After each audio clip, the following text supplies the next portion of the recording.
प्रियंका जी, तमाम डिबेट आपने सुन ली।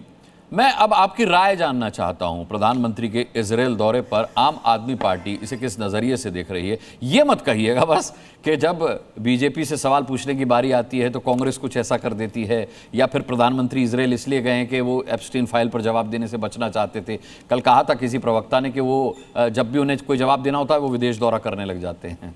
तो आप बता दीजिए, थाली बजा दूं?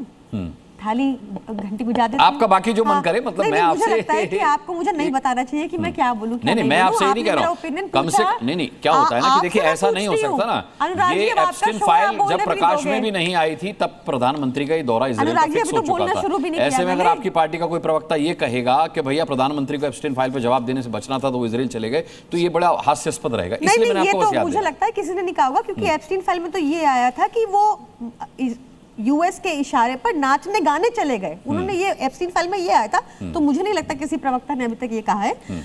खैर, मैं इस बात पे बहुत घोर आपत्ति लेती हूँ कि आपने शुरू में ही कहा कि विपक्ष रैडिकल इस्लाम का समर्थन करता है।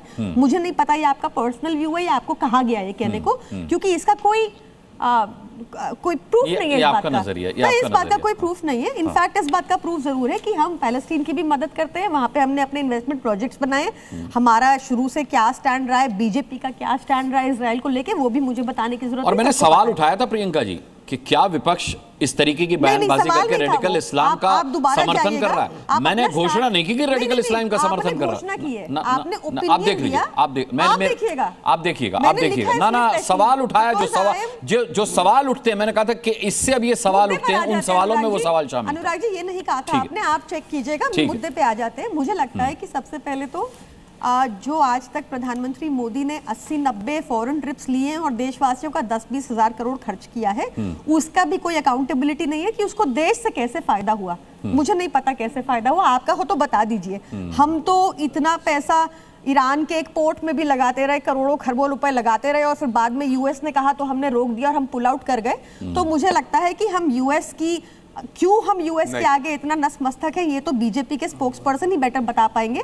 दीपक वोरा सर को बीच में मेरे वो कुछ कहना चाह रहे हैं, but before you go to him, Deepak Vora sir, highly respect you.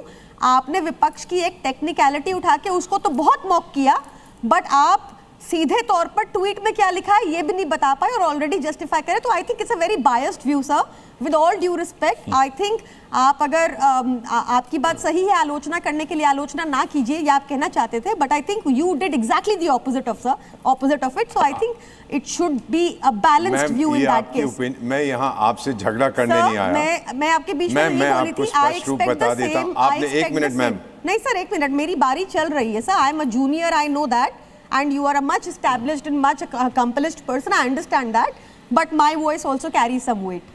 Now my question to the BJP is कि आप क्या एक्सपेक्ट कर रहे हैं इस दौरे से? अगर तो भारत के लिए कुछ निकाल पाएंगे तब तो मुझे समझ आता है, क्योंकि जो पिछले सारे दौरे हुए उसमें हमने देखा कि सिर्फ एक मित्र के लिए ही प्रधानमंत्री मोदी ने लगातार काम किया है, भारत को कुछ नहीं मिला। इनफैक्ट जब हाल ही में हमने इतना अच्छे से करारा जवाब दिया ऑपरेशन सिंदूर में, तब भी कोई कंट्री हमारे साथ खड़ी नहीं हुई। ऐसा क्यों हो रहा है? ये किस तरह की कूटनीति चल रही है? इसका थोड़ा सा विश्लेषण बीजेपी वाले बताएं तो बेहतर रहेगा। अच्छा, मेरे हिसाब से तो कमजोरों के साथ खड़ा हुआ जाता है, ताकतवरों के साथ कोई खड़ा ना भी हो तो उसको जरूरत नहीं होती। लेकिन फिर भी आपने भारतीय जनता पार्टी से जवाब मांगा है, तो मैं पहले भारतीय जनता पार्टी से जवाब ले लूंगा। पाकिस्तान के लिए दीपक वोरा ही काफी हैं, किसी देश की जरूरत नहीं। चलिए अजय आलोक, जवाब दीजिए। इन्होंने कहा कि आपको, इन्होंने एलिगेशन लगाया कि आपने ऐसा क्यों कहा कि क्या विपक्ष रेडिकल इस्लाम के साथ है? आम आदमी पार्टी तो थी रेडिकल इस्लाम के साथ। ताहिर हुसैन का नाम भूल गए? ताहिर हुसैन का नाम भूल गई क्या प्रवक्ता महोदया? ताहिर हुसैन का नाम भूल गई? आप दिल्ली दंगा का अभियुक्त, आपकी पार्टी का काउंसिलर, जिसके पीछे आप खड़ी थी, जिसके पीछे आप बहुत सीना तान के अरविंद केजरीवाल खड़े थे कि हमारा काउंसिलर से फंसाया जा रहा है। आपकी शर्मा मर्डर केस भूल गई आप? आईना नहीं देखिएगा। एक मिनट, इमरान सोलंकी आप बीजेपी की बी टीम है क्या? एक मिनट, इमरान सोलंकी आप बीजेपी की बी टीम है क्या? एक मिनट, अभी पूछ लेते ना। इमरान सोलंकी आप बीजेपी की बी टीम है क्या? मुद्दा है कि नहीं? अभी आप बी टीम लेकर आएंगे। बी टीम, एक मिनट, नहीं नहीं, आप बी टीम आप लेकर आइए, मैं तुरंत, अरे जिस पार्टी का आप नाम ले रही है उसका प्रवक्ता है मौजूद है, पूछना जरूरी है। हिट एंड रन आम आदमी पार्टी की पुरानी नीति है, बोलो और भाग जाओ। इसने कहा था, उसने कहा था, इससे सुना था, उससे सुना था। 470 पेज की फाइल शीला दीक्षित के खिलाफ गायब हो गई। अरे जरा बताइए इमरान सोलंकी साहब, आप बीजेपी की बी टीम है क्या? एक मिनट, आप बीजेपी की बी टीम है क्या? बी टीम आम आदमी पार्टी है, इनका छोटा रिचार्ज है, ये मैं बताऊं कैसे। सर जब यूटी पे कश्मीर की बात, अच्छा आप है या नहीं ये बताइए, आप है या नहीं ये बताइए, आप है या नहीं बताइए। मैं बीजेपी से पूछ रहा हूँ।